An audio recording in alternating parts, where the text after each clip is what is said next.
Hello, my name is Stephanie Vasquez, and my presentation is on the California Citrus State Park here in Riverside County. The California Citrus Farm sits on 284 acres. It's covered with lines and lines of citrus trees.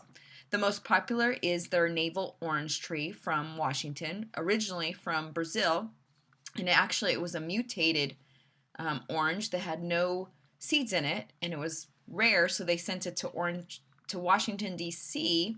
To find out from their agricultural department if they can produce them. So they actually produced two, and that's how we ended up with so many citrus trees here in Riverside County.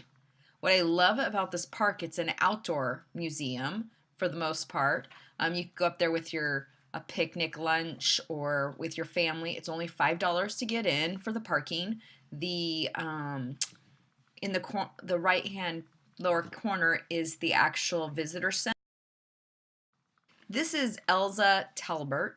She was the original founder of Riverside, and in 1873, Washington, D.C., a friend of hers, in their agricultural area, sent her two orange trees.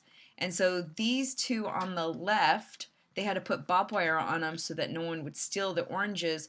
But those are the two original orange trees that were sent to her. And so she planted them. She used to use, I guess, her dishwash water to water them.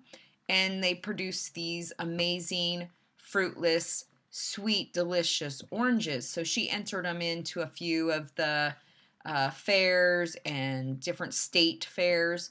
And this word spread that these were so good. And so people started heading out, like the gold rush, to California for the new citrus discovery. And so a lot of people came out to make it rich or try their hand at something new. So she kind of started it here in Riverside.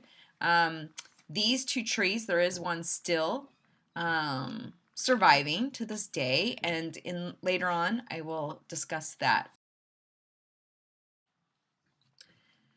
So what's cool about this citrus farm is they also do different events at their farm or at the park.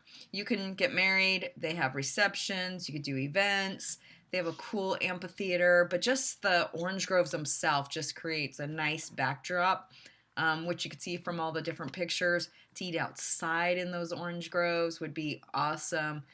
Just walking around there is just a great atmosphere. You kind of feel like you're out in the middle of nowhere, even though you're only one exit before CBU. That's how close this orange grove is to CBU. So, and it's not too pricey. I looked it up to see how much it would cost for a wedding. It's not too bad to have a wedding there. So, great place to have a wedding if you're from Riverside or wanting a new place to get married. So earlier I was telling you about the two orange trees that originally came to Elza. The one up in your top left corner, that's on the corner of Arlington and Magnolia. They planted it there, so it's still alive and thriving, but they do have it fenced off. It's kind of in a weird location compared to where the citrus farm is at, park, but it is there to visit. The other one, in early 1900s, our president at that time, Teddy Roosevelt, came out to California for the first time, and he actually planted or replanted the second one over in Mission Inn, which if you're from around Riverside, you know where the Mission Inn is. So he planted it there. That's the picture in the right-hand corner there, with a bunch of people gathering. And he just had a great tour of Riverside when he came.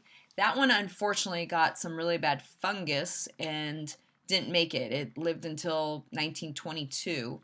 So, so we still have one original one that is basically probably the main tree that produced so many oranges around here. There's also two oranges on CBU property that was probably from this family of oranges, since it just covered all of Riverside. Thank you so much for watching my video. I've enjoyed this presentation. I love going to the citrus park. So if you guys live in California, close to Riverside, or going to CBU, I would definitely go check this out and pick up some oranges. Thank you, and have a blessed week.